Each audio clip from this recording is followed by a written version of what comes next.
और आगे बढ़ेंगे आज की एक और बड़ी खबर। एनसीईआरटी के एक ऐसे चैप्टर पर बवाल छिड़ गया है कि बाबा बागेश्वर ने उसे लव जिहाद से जोड़ दिया है। लव जिहाद दिखाते हैं अब आपको। छापा गया वो लव जिहाद को बढ़ावा देने वाला पाठ्यक्रम छापा गया। प्रायोजित तरीके से तुम हिंदुओं की बेटियों को इन अहमदों के चक्कर में पड़वाना चाहते हो। प्रतीकात्मक पात्र है, प्रतीकात्मक, असली नहीं। अब उसमें एक हिंदू है, एक मुस्लिम है। अहमद की जगह अमर भी तो हो सकता था, आकाश भी तो हो सकता था। पाठ्यक्रम को भारत सरकार जल्दी से बंद करे। खबर समझिए, मामला जो है मध्य प्रदेश के छतरपुर का है। यहां कक्षा 3 थर्ड क्लास के एक सिलेबस को लेकर विवाद हो गया। एनसीईआरटी की किताब में चिट्ठी आई है नाम से एक पाठ है, एक टॉपिक है, चिट्ठी आई है, जो बच्चों को पत्र लेखन सिखाने के लिए शामिल किया गया। चिट्ठी आई है। अब इस पाठ में शामिल मॉडल चिट्ठी, एक किस तरह की चिट्ठी होनी चाहिए, एक मॉडल चिट्ठी है। उसमें उसको लेकर आरोप है साहब कि पाठ में शामिल ये चिट्ठी लव जिहाद को बढ़ावा देने वाली है। मामला कहां से शुरू हुआ और उस चिट्ठी में ऐसा क्या है कि बाबा बागेश्वर को लग रहा है ये तो लव जिहाद का पाठ है साहब, ये तो लव जिहाद का पाठ्यक्रम है एनसीईआरटी में। धीरेन्द्र कृष्ण शास्त्री का पहले आपको बयान सुना देते हैं, जिन्होंने पूरे मामले को लेकर कड़ी नाराजगी जताते हुए चिट्ठी को लव जिहाद बढ़ाने वाला बता दिया। सुनाए आपको। चिट्ठी आई है के नाम से कोई पाठ्यक्रम जोड़ा गया। उसमें 3 कक्षा की कोई बच्ची चिट्ठी लिखती है, जो छापा गया वो लव जिहाद को बढ़ावा देने वाला पाठ्यक्रम छापा गया। प्रायोजित तरीके से तुम हिंदुओं की बेटियों को इन अहमदों के चक्कर में पड़वाना चाहते हो, और यदि नहीं तो जो भारत के सोए हुए हिंदू हैं, एक अकेला बागेश्वर बाबा बोल के क्या करेगा? क्या तुम्हारी जिम्मेदारी नहीं है? क्या तुम्हारी बहन बेटियां नहीं है? क्या तुम्हारा भारत नहीं है? क्या तुम्हारा हिंदुस्तान नहीं है? क्या तुम्हारा सनातन नहीं है? क्या तुम्हारे पूर्वजों ने इस देश में जीवन नहीं जिया? दरअसल सारा विवाद ना कक्षा 3 के एक पाठ्यक्रम में शामिल चिट्ठी पर है। मैं आपको बताता हूं, जिसमें बताया गया साहब कि रीना नाम की एक लड़की, ये मॉडल चिट्ठी बताई गई थी कि चिट्ठी किस तरह से लिखनी चाहिए, उस तरह से बताया गया इसमें। तो मॉडल चिट्ठी है, उसमें लिखा गया कि रीना नाम की एक लड़की अपने मित्र अहमद को चिट्ठी लिखती है। रीना अहमद को चिट्ठी लिखती है। ये मॉडल चिट्ठी क्लास 3 सिलेबस एनसीईआरटी, उसमें चिट्ठी में लिखा गया है कि अहमद तुम बताओ तुम कैसे हो। अहमद, हम सब दोस्तों को तुम्हारी याद आती है, आशा है कि छुट्टियों में तुम अगरतला आओगे। सभी बड़ों को प्रणाम, तुम्हारी रीना। तो रीना अहमद को चिट्ठी लिखती है।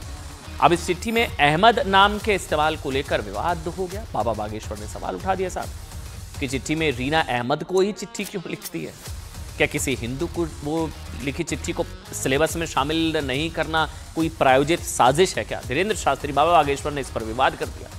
उन्होंने अब इस पूरे मामले में भारत सरकार से दखल देने की मांग कर डाली है। उन्होंने मांग की है कि सरकार पाठ्यक्रम में सिलेबस में बदलाव करे और सभी किताबों को वापस ले। यह देश का दुर्भाग्य है।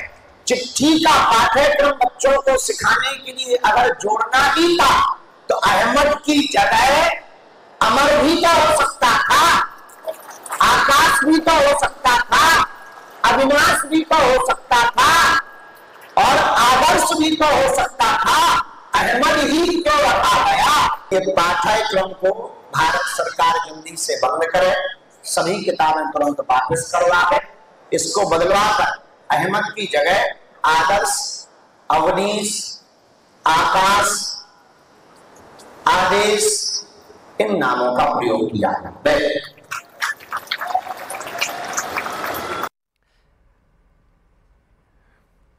एक ये विवाद, उधर सनातन बोर्ड को लेकर बाबा बागेश्वर ने अलग से विवाद खड़ा कर दिया।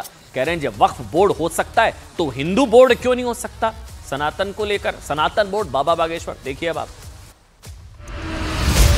बागेश्वर धाम की, सन्यासी बाबा की। बाबा बागेश्वर का ऐलान, हिंदू राष्ट्र अभियान। जब वक्फ बोर्ड हो सकता है तो सनातन हिंदू बोर्ड क्यों नहीं हो सकता है?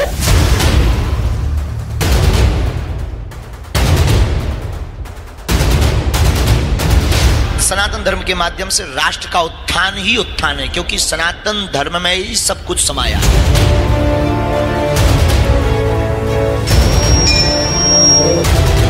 हिंदू राष्ट्र पर जोर, बाबा मांगे सनातन बोर्ड। सनातन धर्म की जो अवहेलना की जाती, उस अवहेलना से बचाने के लिए वह भारत के अंदर की अखंडता ना खंड खंड हो, इसलिए भारत को हिंदू राष्ट्र बनाना बहुत आवश्यक है। कभी हिंदू राष्ट्र, कभी अखंड भारत, कभी लव जिहाद तो कभी लैंड जिहाद, तो कभी हिंदुओं को जगाने वाली क्रांति का संदेश। अपने बयानों से अक्सर सुर्खियां बटोरने वाले बाबा बागेश्वर धाम ने एक बार फिर ऐसा बयान दिया है जिससे वो देश भर में चर्चा का केंद्र बन गए हैं। तो दूसरी तरफ मौलानाओं में खलबली मच गई है।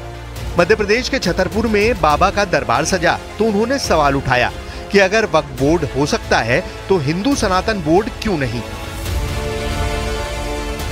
हमारे मध्य प्रदेश के बहुत ही प्रिय मुख्यमंत्री जी ने जैन बोर्ड की चर्चा की। हम भारत सरकार से चाहेंगे, जब वक्फ बोर्ड हो सकता है तो सनातन हिंदू बोर्ड क्यों नहीं हो सकता है?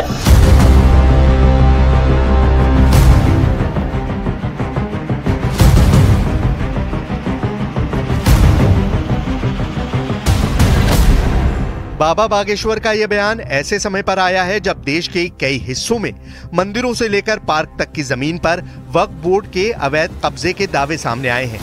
कई जगहों पर कोर्ट के आदेश पर वक्फ बोर्ड के अवैध कब्जे से संपत्तियों को छुड़ाया भी गया है। इसलिए अब बाबा बागेश्वर की मांग हिंदू सनातन बोर्ड बनाने की है ताकि मंदिर और हिंदू तीर्थ स्थलों की सुरक्षा की जा सके। दूसरी तरफ इस समय देश में वक्फ संशोधन बिल को लेकर भी जमकर सियासत हो रही है। बहुत से लोग इस बिल का समर्थन कर रहे हैं तो एक तबका इस बिल के विरोध में अभियान चला रहा है। इस बीच बाबा ने ये नई मांग खड़ी कर दी है। जैसे वक्फ बोर्ड है, अगर उसी आधार पर किसी भी उसको खत्म करने की जगह अगर दूसरे धर्म विशेष को भी उसी तरीके की सुविधाएं दी जाए, यानी सनातन बोर्ड बनाया जाए, तो इसमें बहुत अच्छाई है, क्योंकि इससे देश में जो हिंदू मुस्लिमों के बीच में दरार हो रही है, इसमें एकता का वातावरण आएगा। भाईचारा होना चाहिए, बिल्कुल होना चाहिए जैसा वो चाह रहे हैं। बिल्कुल बोर्ड हो, जो गरीब लोग हैं उनको मिले। डेवलपमेंट हो नहीं रहे हैं। मंदिर डेवलपमेंट के लिए कोई बोर्ड होना चाहिए, मंदिरों का विकास हो, बराबर होना चाहिए, कानून सबके लिए एक जैसा होना चाहिए। हिंदुस्तान में हिंदुस्तान का कानून चलेगा, एक पर्टिकुलर के लिए कोई अलग से नियम नहीं बनना, सब बराबर होना चाहिए।